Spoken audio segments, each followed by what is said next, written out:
Our next live English session will be on March 18th, and yours truly will be facilitating that conversation, discussion, and mindful activity. So mark your calendars for next week. PD Health at Home is presented by the Light of Day Foundation, whose generosity has made this programming possible. The Parkinson's Foundation provides weekly education and wellness programs virtually through our PD Health at Home series, which includes Mindfulness Mondays. You guys found us, Wellness Wednesdays, and Fitness Fridays. As a reminder, all programs are held at the same time. That's 1 p.m. Eastern Time.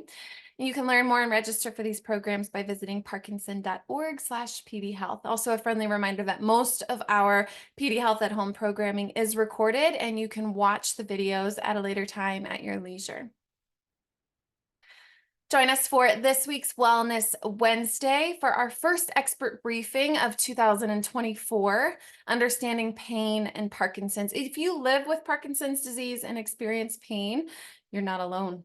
Pain is a common non-motor symptom of Parkinson's disease that is often under-recognized. We'll learn about the types of pain related to Parkinson's, its impact on the individual, and the many ways we can manage pain and Parkinson's disease. So Delia is going to put that direct link to register for our expert briefing this Wednesday in the chat for you guys to explore later. So Dr. Rush and I were hanging out in the waiting room before y'all came on into this space. And we were talking about the topic of focused attention. And I said, oh, that's wonderful for my neurodivergent brain. I'm going to let her talk a little bit more about what focused attention means, how it's related to mindful meditation, and how it can benefit us who are living with or impacted by Parkinson's disease. Dr. Rush. Thank you, Krista, so much. And as always, I'm so happy to be joining you guys today. And I was looking at the chat, and it seems like there's all kinds of weather going on, at least around the United States. And I will say here in Cleveland, it is actually sunny today after it being completely snowy, stormy, disgusting yesterday. So I am very grateful for the sun for once. So, as Krista mentioned, I thought maybe today we could talk a little bit about focused attention. And I think sometimes when people hear that phrase, they might grimace a little bit. It's like, oh gosh, it's so hard to focus. Gosh, there's so many distractions. I'm no good at that. My brain's always all over the place. And so that's a pretty common response that I hear from people. And sometimes it's my own brain's response too. So I totally get it. And I think in today's day and age, we have so many sources of distraction. You know, we have TVs, we have phones, we have tablets, we have outdoor noise, we have the thoughts that are in our own head. I mean, there are constant and chronic sources of distraction in and throughout our lives. And we actually know that when someone is dealing with Parkinson's disease, memory and focus can be quite a struggle. And we know that some of this can be attributed to the Parkinson's disease itself and how it can influence the brain. And some of it can just be, our brain advancing in age. And as much as we don't always want to think about this, the truth of the matter is a lot of our peak cognitive functioning happens in our 20s, kind of similar to our peak physical functioning for many people. And so with each passing year, we do struggle more with concentration and focus because of the structural as well as neurochemical changes that can occur in the brain over time. People notice, especially as they enter their 60s, 70s, and older, that it can take longer to absorb new information, process that information, and then remember that information. And it can also be that distractions are more and more difficult to filter out. And so, with our plentiful sources of distraction in today's world, that can sometimes lead to very frustrating circumstances when maybe you want some quiet or you want to be able to more singularly focus on one thing. And so, this isn't necessarily something that is just what it is and we just have to deal with it because this is just what our brains do with each passing year. Like any muscle in our body, there can be atrophy within our brain for certain activities and certain skill sets. And so as a result, our brain needs to have a little bit of a workout too in order to strengthen the areas that are associated with attention and concentration. And so there are certain things that we can do to help strengthen those areas. And it helps to not only strengthen the spotlight of our brain to be able to focus where we want to. So the spotlight sometimes can get into monkey mode where we're thinking about this, and then we're thinking about this, and then we're over here, and then we're over there. And it just kind of scatters from one thing to another. When we can really sometimes actually strengthen that area of the brain, and it's one of the main areas of our brain that focuses on this is the anterior cingulate cortex. And by doing things that help us to strengthen our attention, we see that that area of the brain actually starts to light up more. It becomes more activated and is able to more easily engage us in focused tasks. So what can help with this? So one, if and when possible, eliminating distractions. If you're wanting to focus on one thing, so maybe you're wanting to focus on a book that you're reading, or maybe you're wanting to focus on, paying your bills, whatever it is, trying to eliminate extraneous distractions that are around you, because the more distractions there are, the harder it is to filter them out and then focus on whatever it is that's at hand. Another thing that we find that is actually incredibly helpful is trying new and different things. So it may be that someone would say, I've never painted in my entire life, but the idea of it sounds kind of fun, and I might be terrible at it, but I kind of want to learn.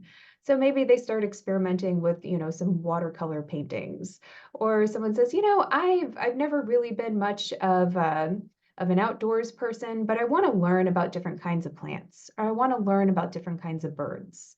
And so they may start to, engage in something that they've never really done before. And that novelty and forcing our brain to think differently and absorb new information helps the brain to make new connections. And so that can be an incredibly helpful way to get our brain in a little bit better shape.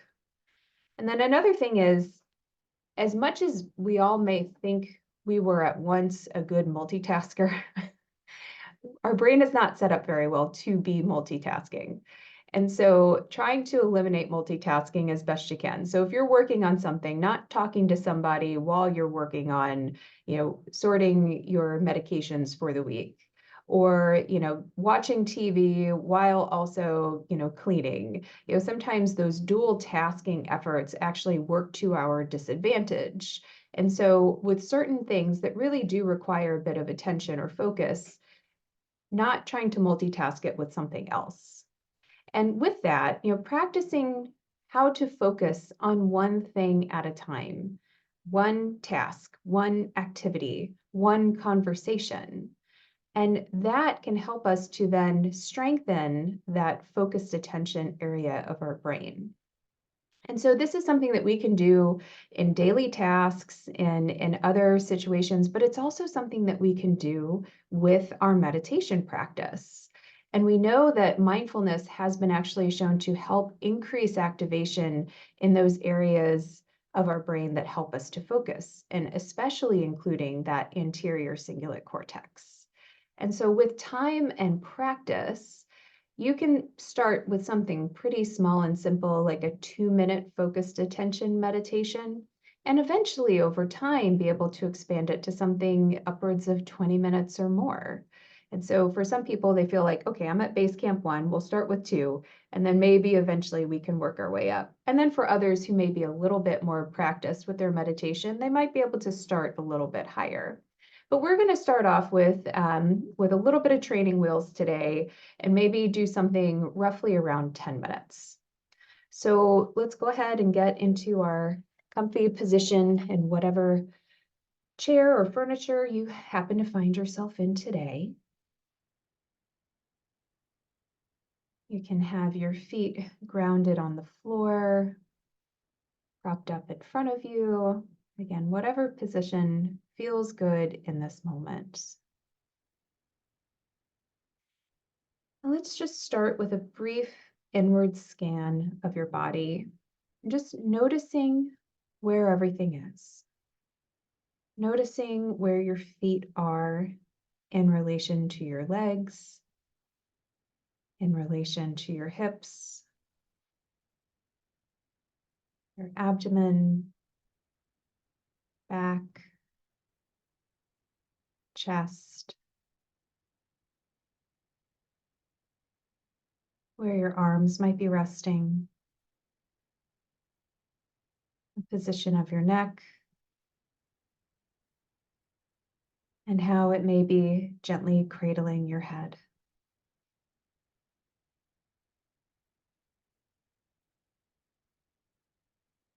Acknowledging the presence of your body,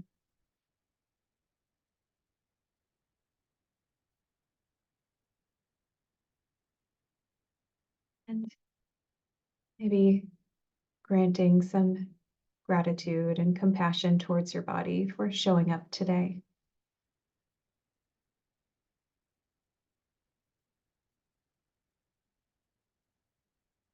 And as you get settled, I want you to take just a few moments to explore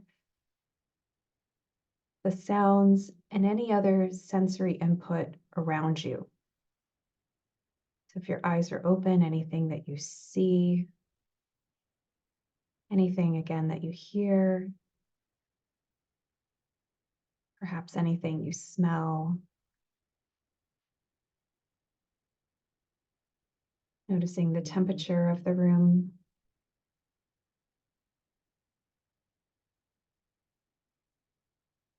And then maybe noticing anything about the thoughts that are running through your mind.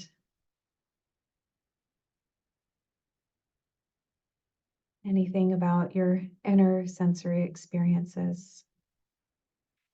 You feel tense or calm, warm or cold.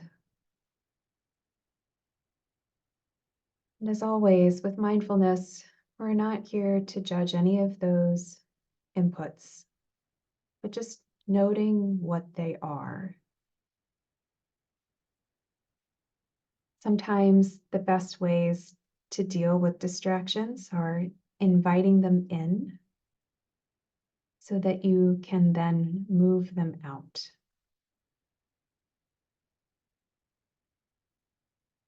If we just invite in whatever is going on inside and around you,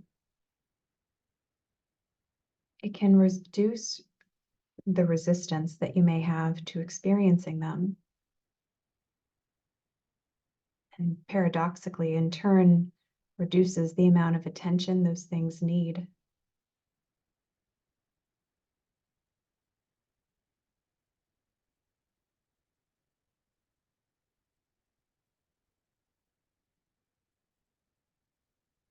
Distractions can sometimes be framed as someone knocking at your door. If you ignore them, they may just keep knocking. But if you answer, they can say their piece and leave.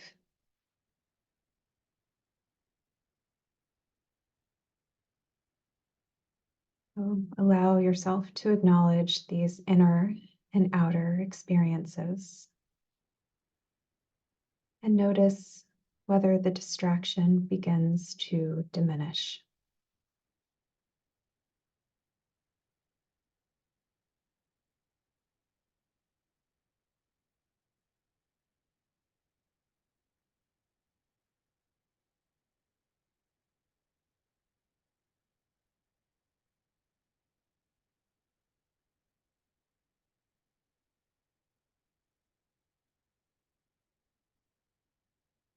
Now, I want you to consider refocusing your attention on a particular object.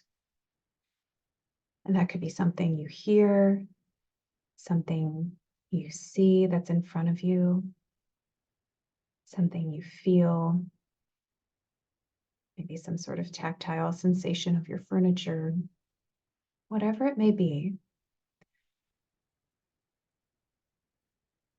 And if you're at a loss as to what to focus on, you can always focus on the sensation of your breath. That can always, always be the anchor of any focused attention meditation.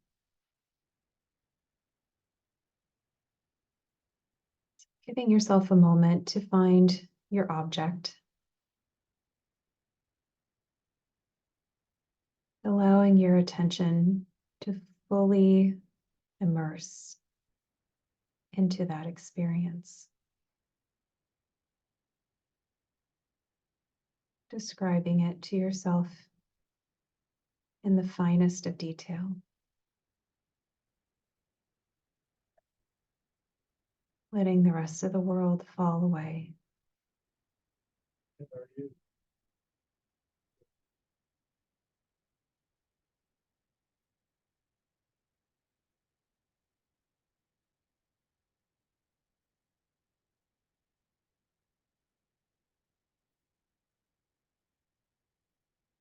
When your mind wanders, which it inevitably will,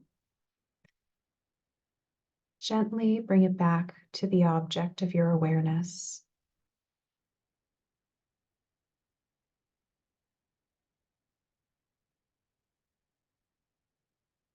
This coming back to focus on the object, this process is what strengthens those focus muscles of your brain. So anytime you see yourself needing to redirect back, don't consider that a failure. Consider that a success in strengthening this muscle. It doesn't matter how many times your attention wanders. What matters is the coming back.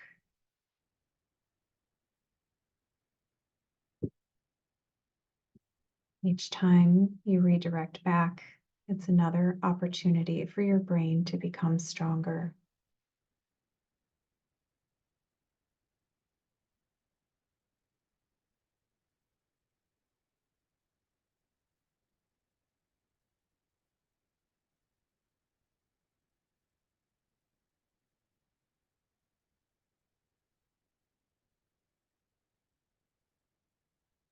You can gently remind yourself that you can think about other things later.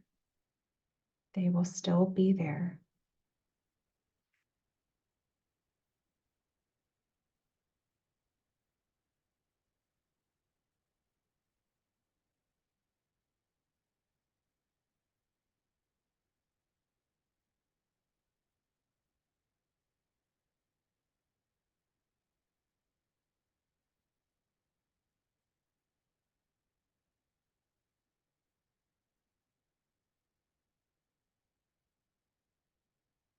If you happen to notice any particular emotions that arise as you practice your focused attention, practice labeling them as you breathe out.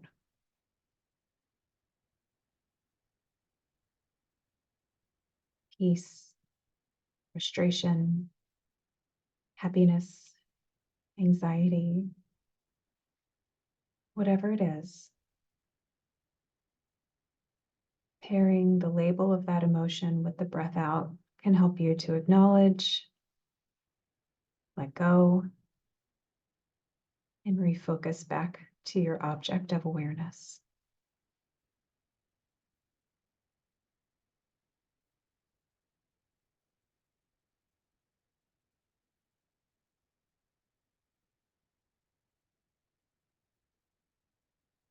And it helps us to practice how emotion doesn't have to derail us when we're focused on something. It's an extra practice.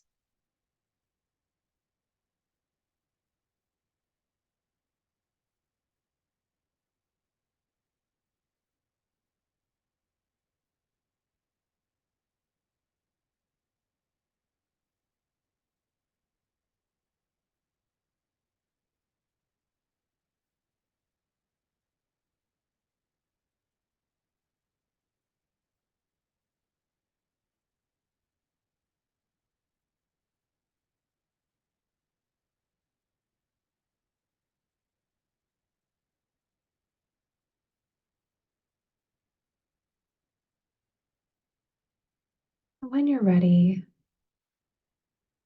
go ahead and take one nice deep breath here, allowing it to energize your body, the tips of your toes and the tips of your fingers, all the way to the top of your head. Slowly exhaling.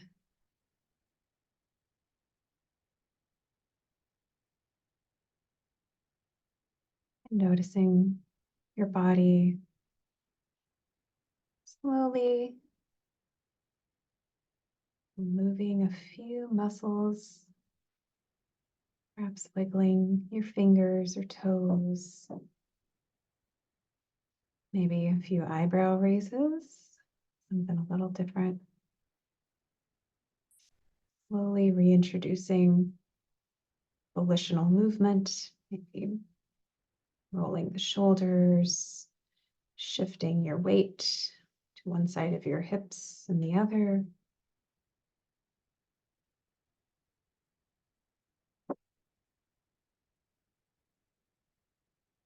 Taking a moment to thank your brain for this practice with us today.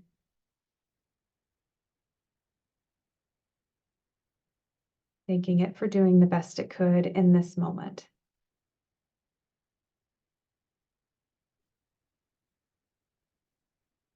When you're ready, coming back to our virtual room, to our space here together for us to chat.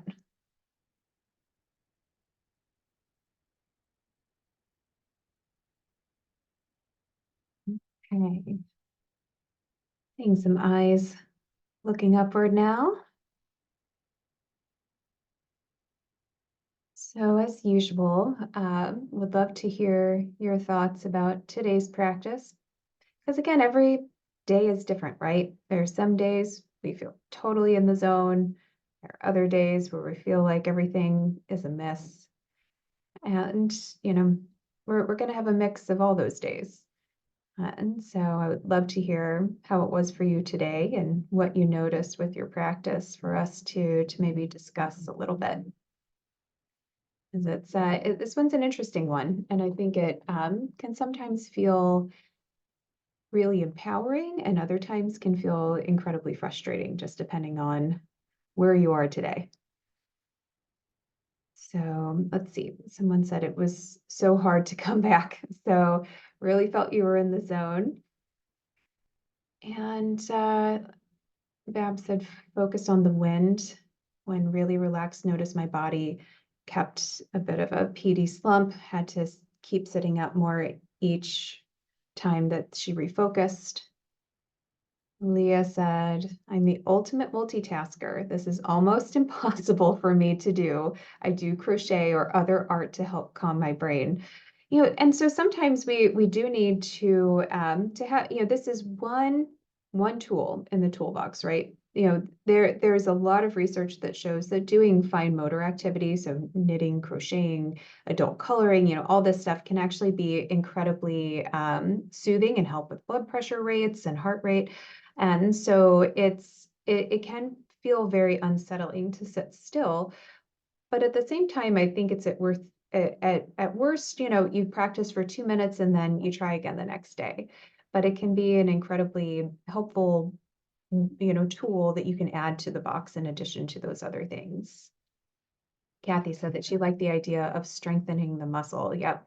So our brain and the things that we do with it's just like anything else. They need practice. So this is just like anything else that you would try to do physically. A few folks said that they felt that it was calming.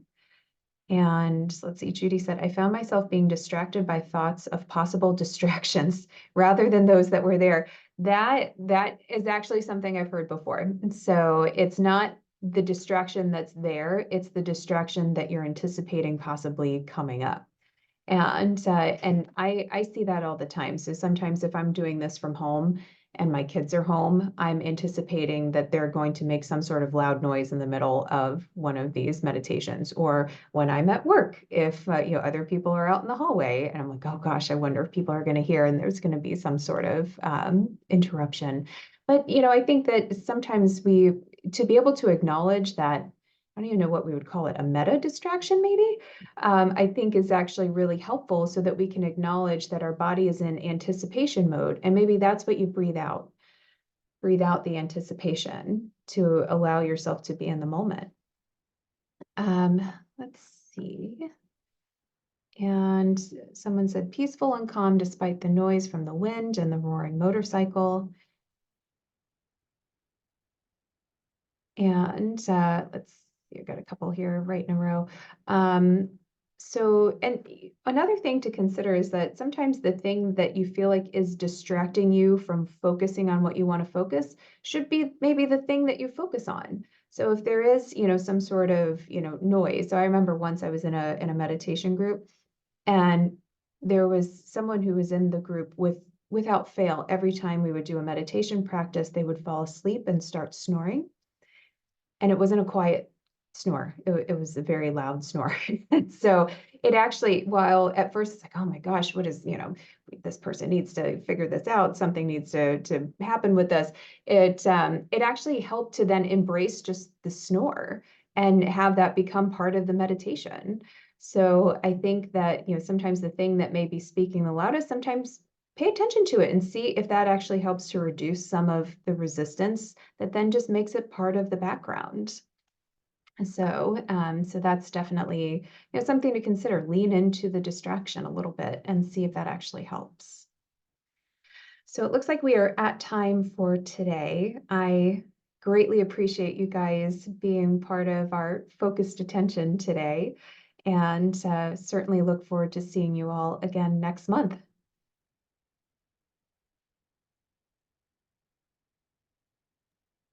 Thanks, Dr. Rush. And again, just reminding us all that this is a practice. It is something that we continue to strengthen and flex the same way that we do in the gym or at home, doing exercise videos. If this was a simple thing, everyone would be doing it. So I appreciate and admire your commitment to this mindfulness practice and look forward to continuing to flex this muscle next Monday. We'll see you then. Be well.